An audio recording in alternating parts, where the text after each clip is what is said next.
ശക്തി എന്ന് പറയുമ്പോൾ കുറച്ചു വിശാലമായി വ്യാപകമായിട്ടുള്ള അർത്ഥത്തിൽ നമ്മളതിനെ ഗൗനിക്കണം.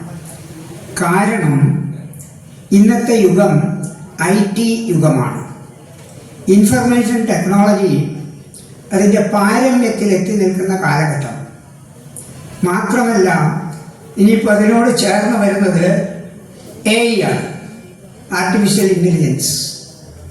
അപ്പോൾ ഈ കാലഘട്ടത്തിൽ ഈ ശാസ്ത്രയുഗത്തിൽ നമ്മൾ ഈ യുഗത്തെ തമസ്കരിക്കാനോ അല്ലെങ്കിൽ നിഷേധിക്കാനോ സാധ്യമല്ല. ആ ഒരു യുഗത്തിൽ ജീവിക്കുന്ന സമയത്ത് നമ്മൾ അനാദികാലം മുതൽ എന്ന് പറഞ്ഞാൽ മനുഷ്യൻ്റെ ആവിർഭാവത്തോടു കൂടി തന്നെ പൂജാതി കാര്യങ്ങളൊക്കെ തുടങ്ങിയിട്ടുണ്ട്. ആ കാലഘട്ടം മുതൽ ഇങ്ങോട്ട് ഇന്ന് വരെയുള്ള സമയം അല്ലെങ്കിൽ കാലഘട്ടത്തെ നമ്മൾ ശാസ്ത്രീയമായിട്ട് വിശകലനം ചെയ്യുന്നില്ല എങ്കിൽ ഈ IT യുഗത്തിലെ യുവതലമുറയോട് നമ്മൾ ചെയ്യുന്ന അപരാധമായിരിക്കുന്നത്. കാരണം ഒരുപാട് യുക്തിഭദ്രമായ ചോദ്യങ്ങൾ അവരിൽ നിന്നും നമുക്ക് കിട്ടിക്കൊണ്ടിരിക്കുന്ന കാലമാണ്. അപ്പോൾ ശക്തി എന്ന് പറയുമ്പം പ്രപഞ്ചശക്തിയാണ്. പലപ്പോഴും ഇന്ന് പല ആളുകളും പല യുവാക്കന്മാരും എന്നോടൊക്കെ ചോദിക്കുന്ന ഒരു ചോദ്യമുണ്ട്. മാഷെന്ത് ഈ പണ്ടത്തെ കാര്യമൊക്കെ പറയുന്നപ്പാ, നമ്മളൊക്കെ കണ്ടതേ വിശ്വസിക്കൂ, കേട്ടതേ വിശ്വസിക്കൂ. അപ്പോൾ ഞാൻ അവരോട് തമാശ രൂപത്തിലൊരു ചോദ്യം ചോദിക്കാറുണ്ട്. അത് നിങ്ങളോട് ചോദിക്കട്ടെ, ഭൂമിക്ക് അച്ചുതണ്ടുണ്ടോ? ആരെങ്കിലും ഒരാൾ വിളിച്ചു പറഞ്ഞാൽ നന്നായിരുന്നു. ആരോ പറഞ്ഞിട്ടുണ്ട്. ഉണ്ടോ? ഉണ്ട്. കണ്ടിട്ടുണ്ടോ ഭൂമിയുടെ അച്ചുതണ്ട്? ഇല്ല.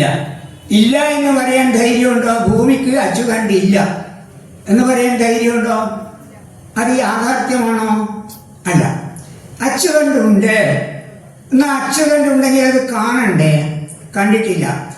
എത്രയോ വിദേശങ്ങളിൽ നിന്ന് എത്രയോ കോടാനുകോടി മൈൽ അപ്പുറത്തു നിന്നാണ് നമ്മുടെ വീട്ടിൻ്റെ ചുമരിൻ്റെ മേലെ തിരിച്ചാൽ കത്തിക്കാൻ പറ്റുന്ന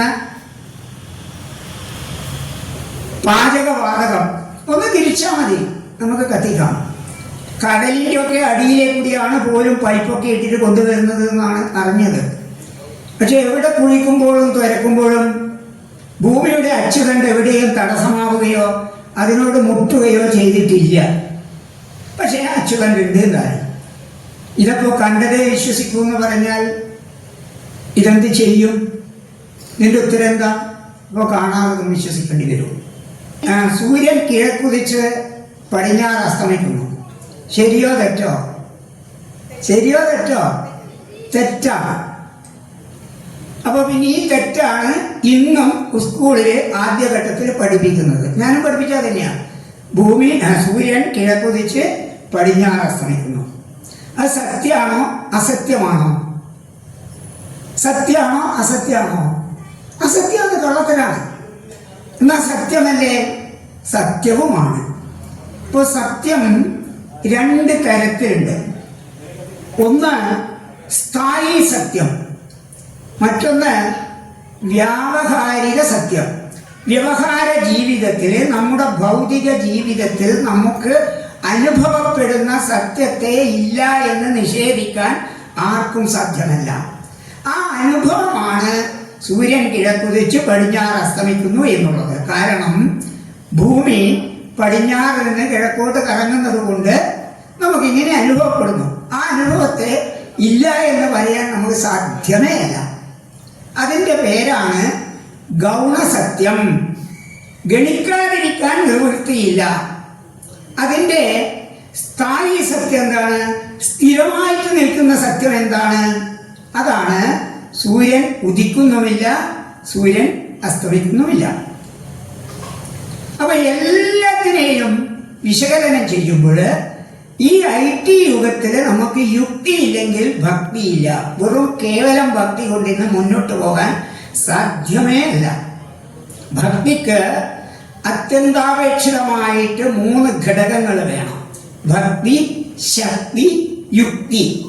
ഇത് മൂന്നും കൂടി ചേരുന്നില്ല എങ്കിൽ ആ ഭക്തി കൊണ്ട് നമുക്ക് വലിയ പ്രയോജനമില്ല. മാത്രമല്ല, ഇതിന്റെ ആന്തരികമായ അർത്ഥം സമൂഹത്തെ അഥവാ വ്യക്തികളെ, യുവാക്കളെ പറഞ്ഞ് ധരിപ്പിക്കാനും നമുക്ക് സാധ്യമല്ല.